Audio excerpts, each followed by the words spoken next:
Good morning students. आज हम करेंगे डबली लिंक लिस्ट के अंदर डिस्प्ले पार्ट।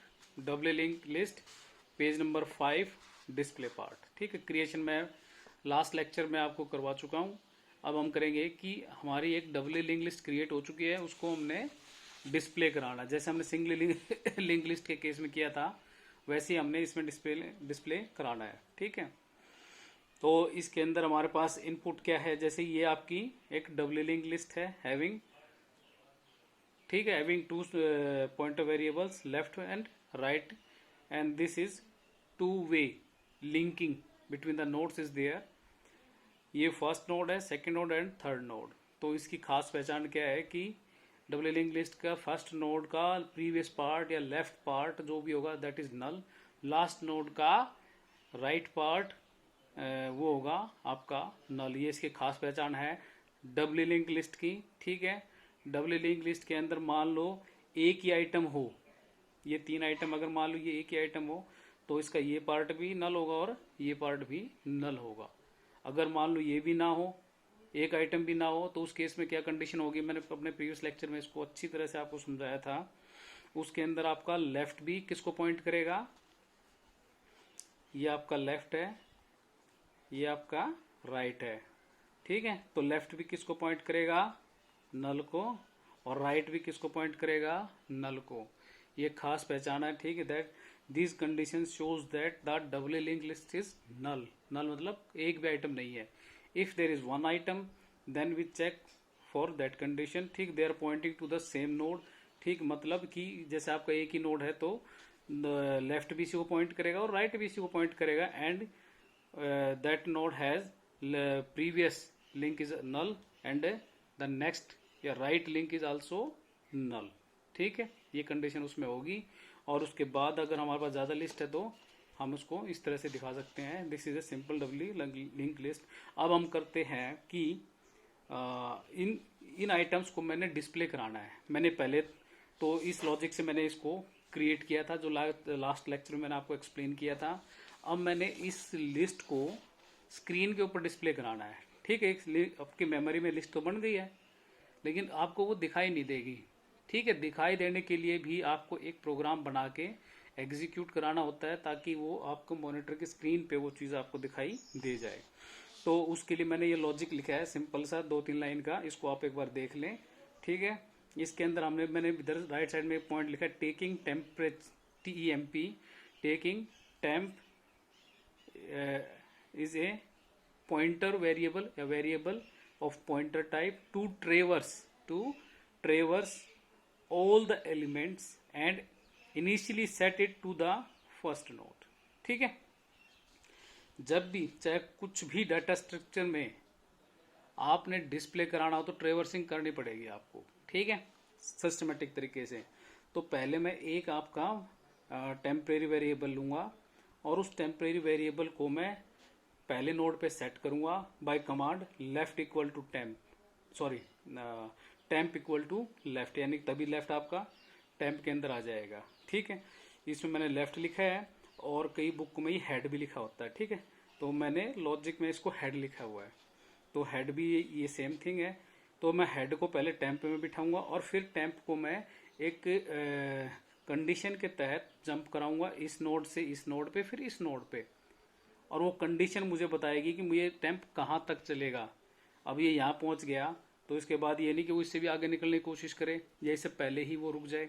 तो एक कंडीशन के तहत मैं इसको चेक कराऊंगा। जब मैं इसको आगे लेके जाऊंगा मैं, तो मेरे नोड का जो ये राइट लिंक है, ठीक है ना, तो इसका राइट लिंक को मैं चेक करूंगा कि उसका जो राइट लिंक है वो जहाँ तक नल है, ठीक है, नल तक मैं इसको आगे मूव कराऊंगा। ठीक है, और जहाँ जहाँ ये टैंप जिस जिस नोड के ऊपर जाएगा उसका जो डेटा पार्ट है, टैंप का जो डेटा पार्ट होगा उसको मैं स्क्रीन के ऊपर प्रिंट करा दूंगा या डिस्प्ले करा दूंगा। ठीक है, सिंपल। तो आपने सिर्फ यही करना है कि एक हेड और एक इसका ये टेल है मान लो। ठीक है, इसको मैं टेल ले लेता हूँ या लेफ्ट राइट जैसे भी आपको आसान लगे। ठीक है, और एक टेम्प वेरिएबल ले लेता हूँ मैं। टेम्प वेरिएबल को मैं नोड टू नोड जंप कराता हुआ, और ये जो नोड टू नोड जंप हम कराते हैं इसको, इस प्रोसेस को हम बोलते हैं ट्रेवर्सिंग। ट्रेवल से ये बना है, यात्रा करना। ठीक है, तो ये यात्रा करेगा यहाँ से यहाँ तक की, और जहाँ जहाँ वो कदम रखेगा वहाँ वहाँ उस डाटा वैल्यूज को हम प्रिंट करवाते रहेंगे। ठीक है, ये देख लीजिए आप एक बार। सबसे पहले head is assign to temp, head is assign to temp कर दिया मैंने। While temp is not equal to null, जब तक कि मेरे टेम्प की वैल्यू नल नहीं हो जाती, इस टाइम इसकी हेड का एड्रेस क्या है, सपोज 1000, इसका है 2000, इसका है 3000। ठीक है, तो इस कमांड से क्या हुआ कि टेम्प के अंदर क्या आ गया 1000, क्या आ गया 1000। ठीक है, अब 1000 आ गया तो temp is not equal to null, null तो है नहीं। जब तक ये नल नहीं होगा प्रिंट एफ टेम्प डाटा, ठीक, percentage d double quotes comma temp data, पर ये करते रहो। इसका डाटा क्या है 2 will be printed. Temp is equal to temp next. अब टेम्प का जो नेक्स्ट है वो किस में आ जाएगा, वापस टेम्प में आ जाएगा।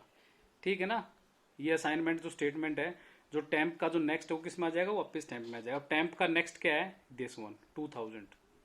ठीक है, टेम्प का जो नेक्स्ट है उसके अंदर क्या है, वैल्यू 2000। अब 2000 किस में आ जाएगी, टेम्प में आ जाएगी। ठीक है, 2000 वापस चेक होगी इधर, 2000 again not equal to null, print f temp data. अब मेरा टेम्प इस पे आ गया, तो यहाँ पे आ गया 2000 है, क्योंकि टेम्प के अंदर क्या है 2000 है, इसका डाटा क्या है 5। अगला आइटम क्या हो जाएगा, प्रिंट 5 हो जाएगा। फिर मेरा temp equal to temp next हो जाएगा, तो इसका टेम्प का नेक्स्ट में क्या है, इसका एड्रेस है, इसका एड्रेस कितना है 3000। अब मेरा 3000 क्या हो जाएगा, टेम्प के अंदर आ गया।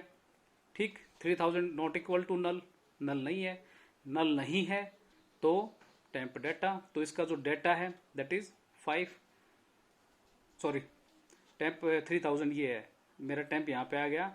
इसका डाटा क्या है 9, clear, 9 will be printed. Temp next is equal to ना temp of next of temp. ठीक है ना, टेम्प का जो नेक्स्ट है वो किस में आ जाएगा, टेम्प में आ जाएगा। फिर ये वापस चेक करेगा कंडीशन, यहाँ पे टेम्प के नेक्स्ट में क्या है, नल। अब मेरा टेम्प कहाँ आ जाएगा, इधर आ जाएगा, और यहाँ पे क्या है नल। ठीक है, नल है तो null is not equal to null, condition false. Condition false हो गई, फॉल्स होते क्या हो जाएगा, इस लूप से मैं एग्जिट कर जाऊंगा।